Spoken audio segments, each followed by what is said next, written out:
Hello traders, कैसे आप सब लोग। देखिए दोस्तों, एएसएम स्टॉक ट्रेडिंग में आप लोगों को स्वागत है। और दूसरी चीज़ दोस्तों, हम फिर से एक निफ्टी और बैंक निफ्टी पे बात कर लेते हैं, ठीक है। और उसके बाद कुछ स्टॉक स्पेसिफिक बात करेंगे, क्योंकि देखिए फ्रेंड्स, आपको पता है मार्केट के अंदर बहुत वोलेटाइल है। मेरा आप लोगों से कहना यही रहेगा कि मार्केट के से आप लोग थोड़ा सा स्टॉक स्पेसिफिक जो व्यू है अपना लग के चले, क्योंकि मार्केट में ना बॉन्ड डील जो बढ़ रही है बहुत ज़्यादा। और उसके ऊपर मैं आपके साथ जो बात करूँगा वो बात करूँगा सैटरडे के आसपास। तो सैटरडे में बॉन्ड डील के ऊपर डिस्कस करेंगे और उसका चार्ट भी देखेंगे हम क्या चल रहा है, क्योंकि इस वक्त हम इंटरडे ट्रेडिंग के ऊपर डिस्कस कर रहे हैं। तो उसके ऊपर हम इस समय कोई डिस्कशन नहीं कर रहे हैं, ठीक है। तो फ्रेंड्स देखिए, निफ्टी बैंक निफ्टी की बात करते हैं। अगर आप निफ्टी का चार्ट देखेंगे तो मैं आप लोगों से पहले भी कह रहा था कि मुझे निफ्टी ना, वो बैंक निफ्टी ना, वो निफ्टी के मुकाबले थोड़ा वीक लग रही है। निफ्टी थोड़ा ऊपर भाग रही है और उसको आईटी सेक्टर ऊपर ले जा रहे हैं, और क्या बोलते हैं आपका फार्मा सेक्टर भी ऊपर खींच रहा है थोड़ा, और उसका आपका जो मेटल सेक्टर वो भी उसको ऊपर खींच रहा है। लेकिन बैंक निफ्टी थोड़ा वीक लग रहा है, क्योंकि बैंक निफ्टी उसको किसी भी तरीके से अभी सपोर्ट नहीं कर रहा है, ठीक है फ्रेंड्स। तो अगर आप इसका ऑर्ली चार्ट देखेंगे बैंक निफ्टी का, ठीक है, ये देखिए। तो अगर आप ऑर्ली चार्ट, मैंने आपको बोला था कि चैनल के आसपास, मतलब कि अगर आप मोटे मोटे देखेंगे ना, तो ये ओवरऑल देखिए कि ये ना चैनल के रेंज में चल रही है। तो इसने चैनल को क्रॉस नहीं करा है, ठीक है। तो वीकर है, और अपने गैप को भी इसने फील नहीं किया है। हर बार मार्केट ऊपर खुलती है और मतलब कि वीकनेस दिखा रही है। ये जो प्रॉब्लम्स जनरेट हो रही है, ये हो रही है बॉन्ड डील के चक्कर में। लेकिन यहाँ पर बैंक निफ्टी वीक है, ठीक है। तो मेरा मानना है कि अगर बैंक निफ्टी, अगर आप एक सेकंड रुकेंगे तो मैं 1 मिनट के लिए ड्रॉ कर लेता हूँ। 1 मिनट रुक जाइए,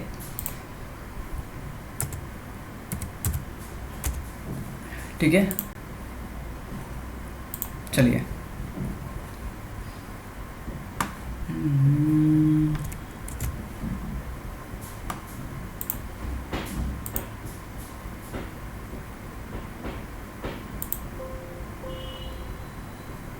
थोड़ा वेट कीजिएगा, ओके, ठीक है।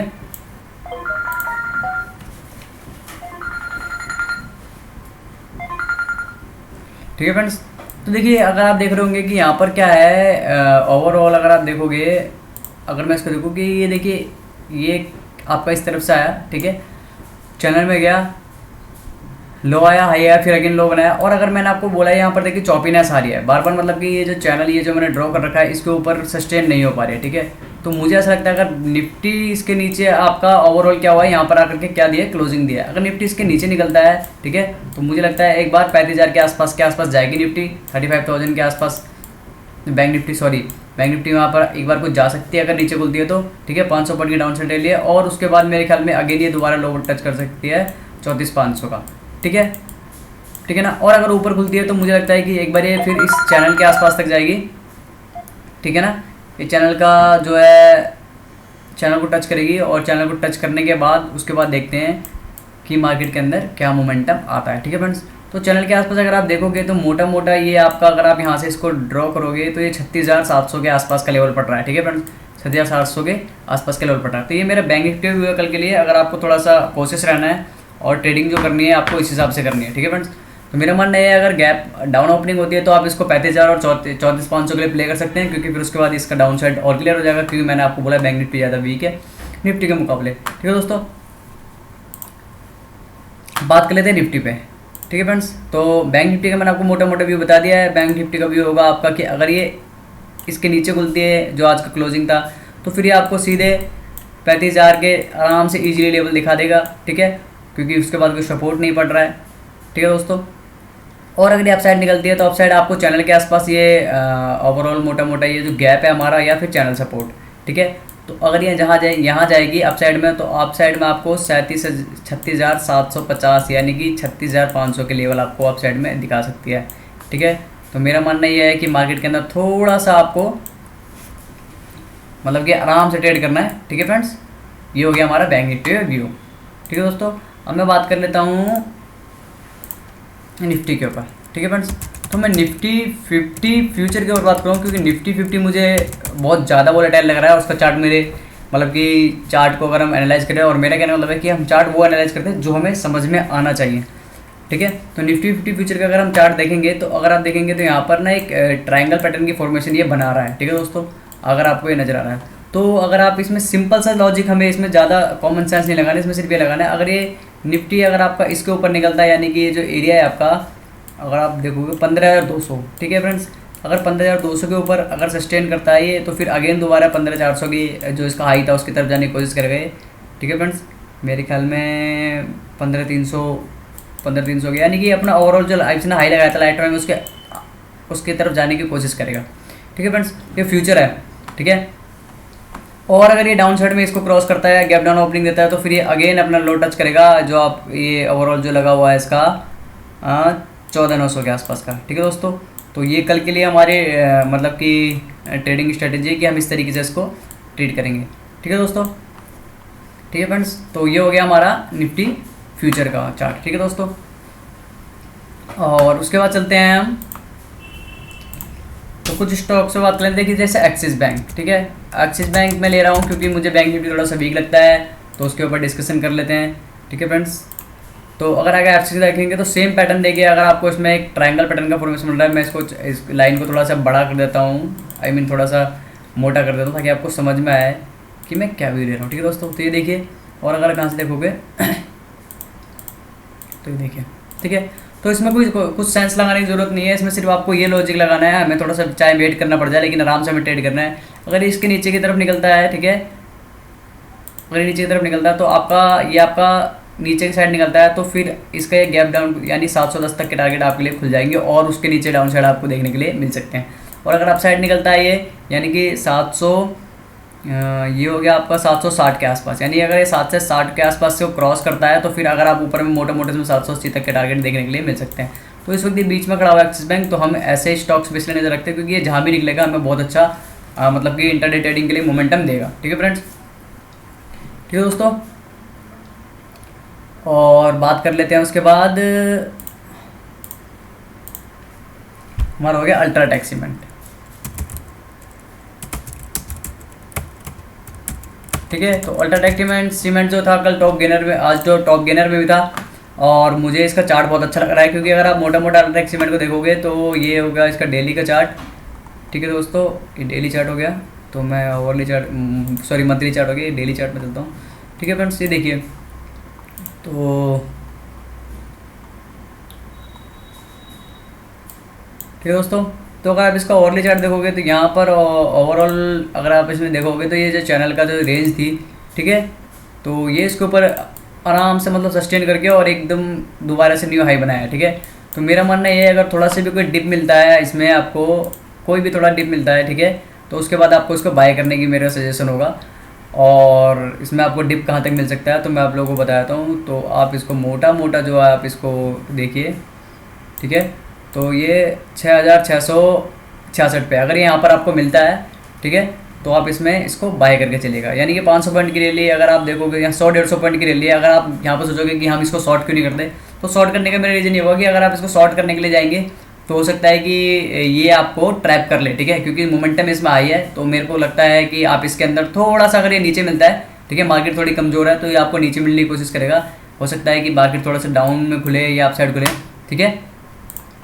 अगर डाउन खुलती है मार्केट तो ये बहुत अच्छा हमारे लिए मतलब कि विकल्प होगा कि हम इसको इस रेंज में इसको हम बाय करने की कोशिश करें, ठीक है।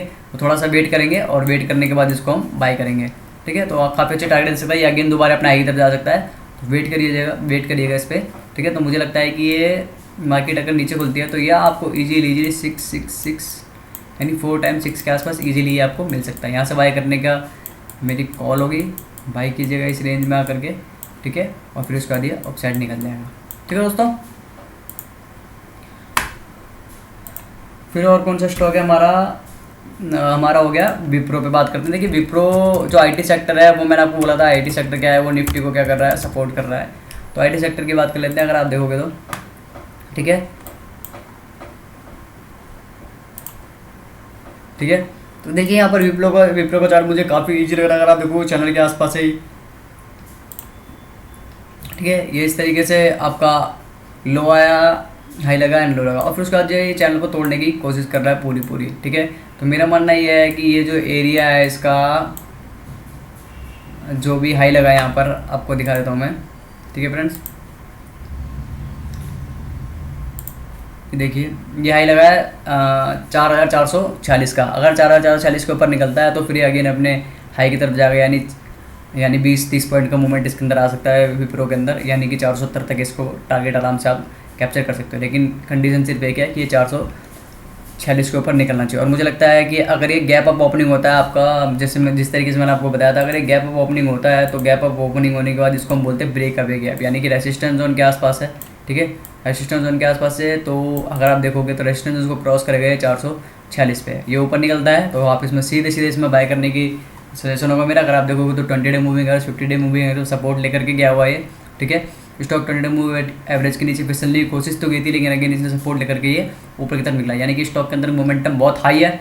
ठीक है, और नॉर्मल एवरेज वॉल्यूम भी आ चुके हैं इसके अंदर, तो मुझे लगता है कि यहाँ से ही हमने विप्रो को बाय करके चलना चाहिए। ठीक है दोस्तों, स्टॉप लॉस अगर आप लगाओगे तो स्टॉप लॉस मेरे को लगता है कि ये 20 डे मूविंग एवरेज का लगा लीजिएगा। ठीक है, उसके बाद इसमें बाय करने की सजेशन होगा, लेकिन कंडीशन सिर्फ है कि 446 के ऊपर निकलना चाहिए। स्टॉक अभी 438 पकड़ा हुआ है, तो 7-8 पॉइंट का आप इंतजार कीजिएगा। मॉर्निंग में थोड़ा मार्केट को सस्टेन होने दीजिएगा, उसके बाद आप विप्रो को बाय कीजिएगा। ठीक है दोस्तों, और जो मेरा अगला स्टॉक है वो है HDFC। ठीक है, HDFC बैंक। ठीक है दोस्तों, HDFC अलग है एंड देन मैं बात कर रहा हूँ HDFC बैंक के ऊपर। ठीक है, तो HDFC बैंक में भी अगर मैं देख लेता हूँ क्या है, अगर देखिए HDFC बैंक में सेम एक्सिस बैंक की तरह चार्ट पैटर्न बना हुआ है। ठीक है, तो हमें पता नहीं है कि बैंक निफ्टी का मोमेंटम इस समय कहाँ जाएगा। मैंने बोला बैंक निफ्टी वीक है, अगर ये वीक है और वीक है, अगर ये देखिए ये मैंने आपको ट्रायंगल पैटर्न बना रखा है। ठीक है, तो अगर ये यहाँ पर इस तरीके से कंट्रोल जहाँ पर भी निकलेगा ये, ठीक है दोस्तों, काफ़ी अच्छा मोमेंटम देगा, तो हमारी HDFC बैंक पे भी नज़र रहेगी। ठीक है, HDFC बैंक पे आप नज़र रखिएगा। ठीक है फ्रेंड्स, तो अब करना क्या है, अगर ये HDFC बैंक आपका एरिया होगा 506 का, सॉरी 1506 का, अगर 1506 क्रॉस करता है, 1506 क्रॉस करता है, मोटा मोटा 1506 ये पड़ रहा है, तो फिर आपको और डाउनफॉल दिखा सकता है ये। और मेरे टारगेट इसमें बहुत ज़्यादा नीचे के आ रहे हैं, तो मुझे लगता है कि ज़्यादा नीचे के नहीं, अगर आप इसमें ओवरऑल अगर 15 क्रॉस करता है 20 से 25 पॉइंट के लिए इजीली ट्रेड कर सकते हैं। ठीक है, डाउन साइड में। और अगर ये अप साइड निकलता है तो अप साइड निकलता है तो अप साइड में ये इसको लेवल जो क्रॉस करना होगा वो करना होगा 1600 का। अगर ये 1600 का लेवल अप साइड में क्रॉस करता है तो फिर यानी कि ये अप साइड में बहुत अच्छे टारगेट दे सकता है। तो मेरी जो नज़र रहेगी वो रहेगी HDFC बैंक के ऊपर। ठीक है फ्रेंड्स, तो मैं HDFC बैंक जो नज़र रख रखा हूँ, मुझे लगता है कि 50 डे मूविंग एवरेज सपोर्ट ले सकता है, तो इसलिए आपको इस पर नज़र रख के चलनी चाहिए। अगर ये 1506 का टारगेट तोड़ता है, यानी कि 50 डे मूविंग एवरेज को तोड़ता है अपने, ठीक है फ्रेंड्स, तो इसमें आपको मोटा मोटा काफ़ी अच्छा डाउनफॉल देखने के लिए मिल सकता है। ठीक है फ्रेंड्स, तो ये था मेरा आपका, ठीक है, तो ये थे मेरी आज की वीडियो।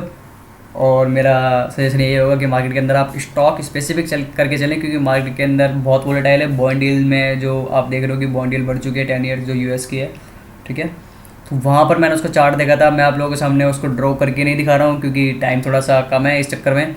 लेकिन दोस्तों बॉन्ड डील अभी बढ़ेगी और बढ़ेगी, तो मार्केट के अंदर हो सकता है कि एक फॉल आ जाए या फिर मार्केट कंसोलिडेशन मोड में चली जाए। तो इसलिए मेरा आपसे सजेशन ये रहेगा कि आप IT सेक्टर को लेके चलें, क्योंकि डॉलर हमारा मजबूत हो रहा है, तो IT सेक्टर पे आपकी नज़र होनी चाहिए। TCS ले लीजिए, माइंट्री ले लीजिए, विप्रो ले लीजिए, सारे स्टॉक बहुत अच्छे हैं।